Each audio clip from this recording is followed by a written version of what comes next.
हिंसा होती थी, क्षेत्र के आधार पर, जाति के आधार पर और एक महिला होने पे। तो इस तरह की हिंसा जब झेलती थी, जब यूनियन की शुरुआत हुई, शुरुआत में इन सब मुद्दों को लेके हम लोगों ने काम शुरू किया कि जिससे वो अपना जीवन तो अच्छे से जी सके, क्योंकि महिला है तो क्या हुआ, सम्मानपूर्वक जीने का उसका अधिकार है। इस तरह शुरुआत हुई। अभी हमारी 42 जगह मीटिंग होती है। जयपुर के अलावा अलवर, अजमेर में भी हमारा काम शुरू हुआ है। अजमेर में हमारी 8 जगह मीटिंग होती है। और ये मीटिंग की शुरुआत क्यों हुई? ये मासिक मीटिंग की शुरुआत हमने इसलिए की कि जब हम घर घर जाके महिलाओं से संपर्क कर रहे थे तो बहुत सारी दिक्कतें सामने आ रही थी। तो उन दिक्कतों को हम कैसे हल करें, एक एक के घर नहीं जा सकते थे, तो वही महिलाओं से निकल के आया क्या हम एक जगह ऐसी तय करें जहां आके हम अपनी समस्या बता सकें।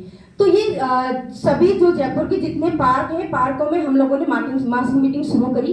पार्क में बहुत सारी दिक्कतें आई कि हम सरकार का नाम ले लेके जो मालिक थे उन्होंने कहा हम मीटिंग नहीं करने देंगे, या फिर जो लोकल जो लोग रहते हैं विकास समिति वाले उन्होंने कहा मीटिंग करने नहीं देंगे। लेकिन हमने कहा कि संविधान में तो सबको जीने का अधिकार है और कहीं पे भी आने जाने की वो रख सकते, तो ये पार्क किस लिए है।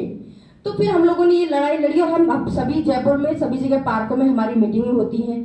और ये मीटिंग से बहुत सारी चीजें हमारी निकल के आई कि किस तरह से हमको अपने संगठन को मजबूत करना है। तो अभी वर्तमान में हमारे 30,000 के लमसम मेंबर हैं और अभी हमने दिसंबर तक 10,000 यूनियन के जो हमारे रिन्यू करने हैं उसका टारगेट हम लोगों ने लिया है। और हम लोगों ने एक जिला स्तरीय सम्मेलन किया जिसमें 80 महिलाओं की हमारी कमेटी बनी और उस कमेटी में ही सबने निर्णय लिया और सबके अलग अलग टारगेट दिए कि भाई अब 80 महिला हैं तो एक महिला के 125 का टारगेट हिस्से में आता है। और जो लोकल स्तर की जो कमेटी है जहां मासिक मीटिंग होती है, हमारे यहाँ 3 तारीख से लेके 30 तारीख तक मासिक मीटिंग होती है पूरे जयपुर में। तो हर जगह की जो कमेटी है जहाँ मासिक मीटिंग वहाँ कमेटी बनी है 5 से लेके 11 महिलाओं की। तो इस तरह से हम लोगों ने ये टारगेट लिया।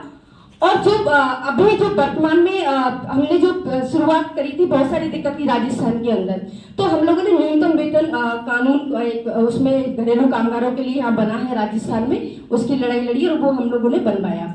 बाकी अभी सरकार के साथ बहुत सारी लड़ाइयाँ हैं जो कानून की बात कर रहे हैं, सामाजिक सुरक्षा की जो घरेलू कामगारों को होनी चाहिए वो भी सरकार अभी तक सुनी नहीं है और हमें लगातार सरकार के साथ तो काम कर ही रहे हैं।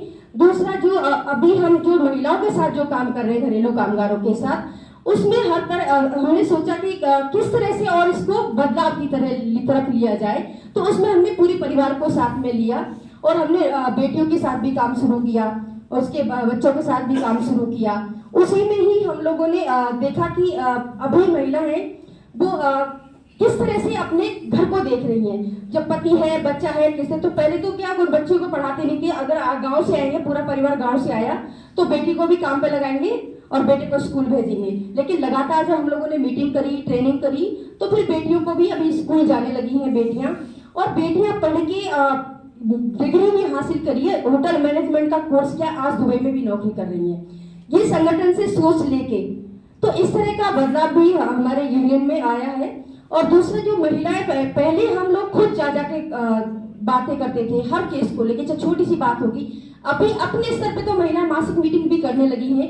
कोई भी छोटा करके मालिक ने पैसा नहीं दिया, चोरी का झूठा नाम लगाया, तो 100-150 इकट्ठी होकर थाने पहुंच जाती है। उसके बाद फिर हमको फोन करती है कि हम वहां जा रहे हैं। तो इस तरह का बदलाव आया है। और खुद अपनी बात करी काम के घर में, मान लो अगर मालिक टॉयलेट जाने नहीं दे रहा है तो किस तरह से समस्या निकल के किस तरह से इस पर हल किया जाए, तो क्या करें। तो बात करी कि कैसे कर सकते हैं। अगर कोई मैं खाना बना रही हूँ, खाना बनाते मैं बीच में खाना छोड़ के जाऊंगी, मैंने कहा मुझे टॉयलेट जाना है, तो ये आधा काम तो मैंने कर दिया, आधा काम आप कर लेना।